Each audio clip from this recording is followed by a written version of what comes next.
Hai, perkenalkan kami dari kelompok 2.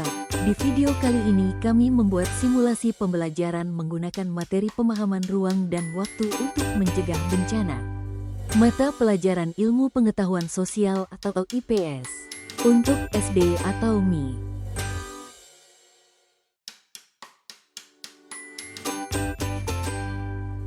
Capaian pembelajaran 1. Agar peserta didik memahami bagaimana manusia berinteraksi dengan lingkungannya fisik dan sosial dalam konteks waktu kejadian banjir. 2. Peserta didik juga tahu peristiwa apa yang terjadi dalam ruang dan waktu tertentu. 3. Peserta didik memecahkan masalah tersebut menggunakan model pembelajaran PBL. Model pembelajaran PROBLEMBASED Learning, PBL, dosen pengampu, Usmaedi, MPD. Sintaksnya adalah: tahap 1, orientasi siswa pada masalah. Tahap 2, mengorganisasi siswa untuk belajar. Tahap 3, membimbing penyelidikan individual maupun kelompok.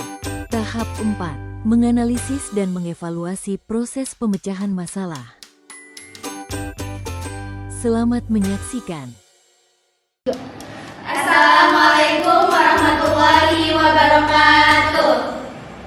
Kami dari kelompok 2 akan mempresentasikan hasil diskusi kami, yaitu tentang belajar dari peristiwa banjir, pemahaman ruang dan waktu untuk mencegah bencana.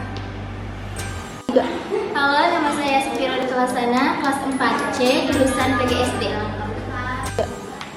Halo, perkenalkan, saya Siti Lutfia dari kelas 4C. Halo, saya Siti Astuti dari kelas 4C. Halo, saya Supahendra dari kelas 4C. Baik, di sini saya akan menjelaskan tentang pengertian banjir.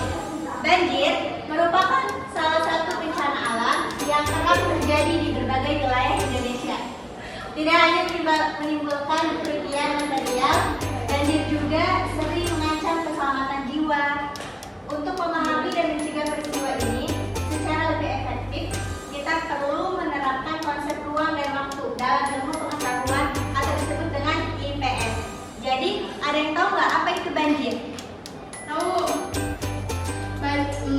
banjir adalah suatu bencana alam yang terjadi akibat curah hujan yang tinggi, terus karena adanya penumpukan sampah.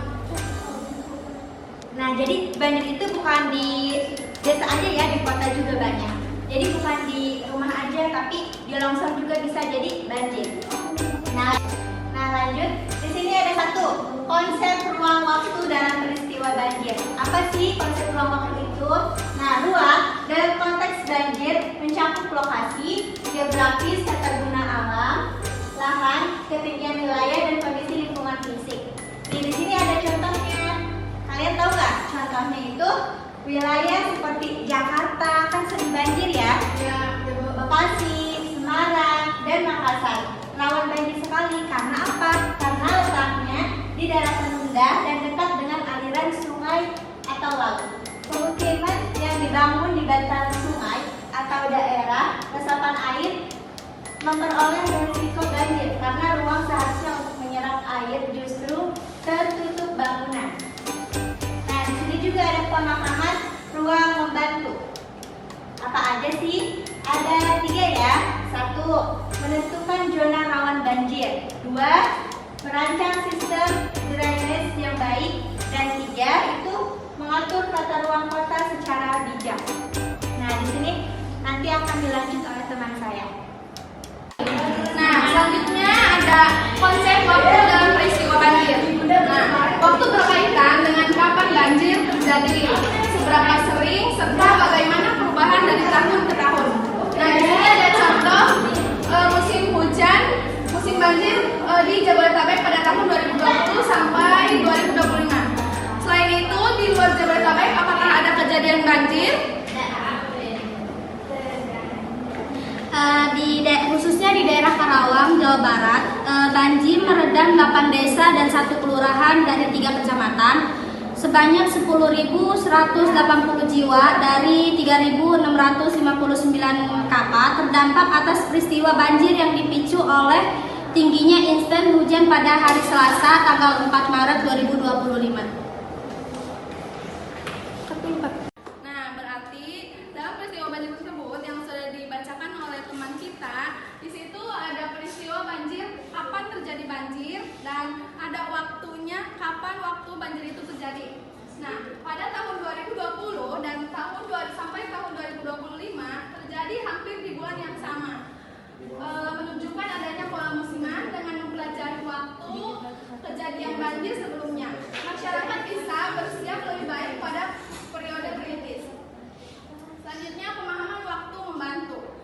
Yang ke-1, kita bisa memprediksi musim dan puncak curah hujan. Selanjutnya ada yang menyusun jadwal tanggapan darurat. Yang terakhir, kita harus merancang sistem peringatan dini. Selanjutnya di sini ada integritas ruang dan waktu untuk mitigasi bencana. Menggabungkan pemahaman ruang dan waktu menghasilkan pendekatan geospasial dan temporal untuk mencegah bencana. Strateginya gimana? Yang pertama, pemetaan daerah rawan banjir berdasarkan sejarah banjir tahunan. Yang kedua, simulasi banjir untuk menentukan skenario dampak di masa depan. Yang ketiga, penyesuaian pembangunan agar tidak melanggar ruang yang berfungsi sebagai daerah resapan air. Nah, jadi ini adalah gambar banjir di Jabodetabek. Kita bisa membayangkan dan kita bisa menyaksikannya di TV-TV ataupun media massa lainnya. Selanjutnya ada belajar dari peristiwa nyata 2025. Nah, kan dari Januari sampai Maret itu sering banjir ya, kayak di Pekalongan, Bekasi, dan Makassar. Itu menunjukkan lemahnya pengelolaan ruang dan kurangnya mitigasi berdasarkan waktu. Ketinggian banjir di Jati Asih Bekasi mencapai 3,5 meter, lebih tinggi dari banjir 2020 ya. Menunjukkan bahwa masalah lama terus terulang karena tidak ada perbaikan dari segi tata ruang dan pola hujan. Di sini kan ada pemecahan masalah, jadi kalian nanti ngisi soal ya. Kita udah sediain kertasnya. Kita Iya, soalnya. yang pertama, ada apa yang akan kamu lakukan jika rumahmu berada di daerah rawan banjir? Coba jelaskan dengan menggunakan konsep ruang. Yang kedua, ada banjir sering terjadi pada awal tahun. Menurut kamu, mengapa hal ini terjadi secara berulang?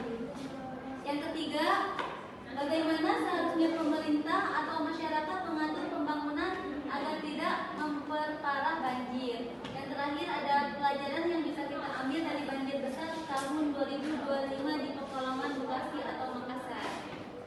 Nah, baik, kita bagikan ya.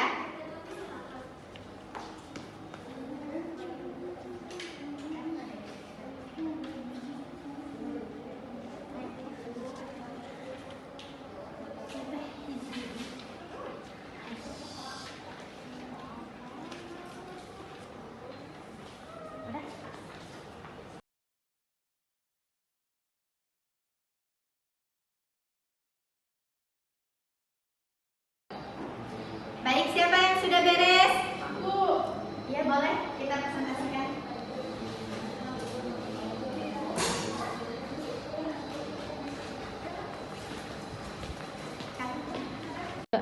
Nah, di sini kan ada 4 poin. Kamu pilih yang mana? Aku pilih nomor yang 4. Oke, coba silakan. Kan di sini ada apa pelajaran yang bisa kita ambil dari banjir besar tahun 2025 di Pekalongan, Bekasi, atau Makassar. Ya. Nah, kita belajar bahwa masalah banjir bisa semakin parah kalau tidak ada perbaikan dalam tata ruang dan pengelolaan lingkungan. Masyarakat dan pemerintah harus belajar dari kejadian sebelumnya agar kesalahan yang sama tidak terulang. Harusnya ada kerjasama antara semua pihak untuk mencegah banjir, seperti memperbaiki saluran air, menjaga hutan kota, dan membuat sistem peringatan dini. Oke, baik. Siapa lagi yang mau bacakan jawabannya? Aku, Ibu. Boleh? Silakan ke depan ya. Kamu pilih nomor berapa, Talin? Aku mau jawab yang nomor 2, Ibu. Boleh, silakan bacakan. Soalnya kan banjir sering terjadi pada awal tahun. Menurut kamu mengapa hal ini terjadi secara berulang kali? Nah, jawabannya itu karena awal tahun sekitaran Januari sampai bulan Maret adalah musim hujan di Indonesia. Nah, curah hujan sangat tinggi saat itu. Dan jika saluran air tersumbat atau sungainya meluap, maka banjir akan terjadi di sekitar kita. Ini menunjukkan pentingnya memahami pola waktu banjir agar bisa bersiap siaga sebelum banjir datang.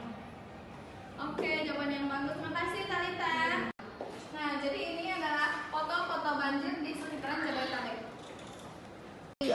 Jadi, kesimpulannya, pemahaman konsep ruang dan waktu bukan hanya penting dalam pembelajaran IPS, tetapi juga krusial dalam kehidupan nyata. Melalui analisis lokasi dan pola kejadian banjir dari waktu ke waktu, yang pertama, kita bisa merencanakan pembangunan yang aman, meningkatkan kesadaran masyarakat, mengurangi dampak bencana di masa depan, menyelamatkan diri, tapi juga soal memahami lingkungan dan sejarah agar tidak terulang kembali. Mungkin hanya itu yang dapat kelompok kami sampaikan. Kurang dan lebihnya mohon maaf.